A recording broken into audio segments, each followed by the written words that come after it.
টাকার কাছে এভাবে বিক্রি হয়ে গেল।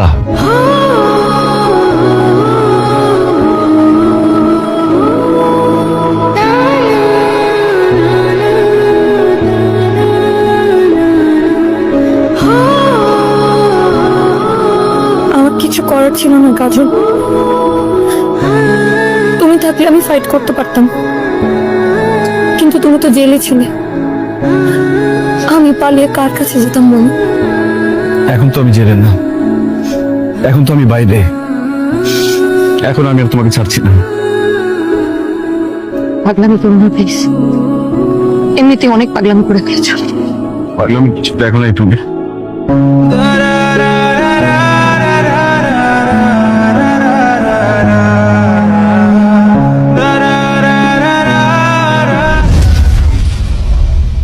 তোমার আমাকে জোর করে আদায় করতে হবে না, আমি নিজে তোমার কাছে আসবো।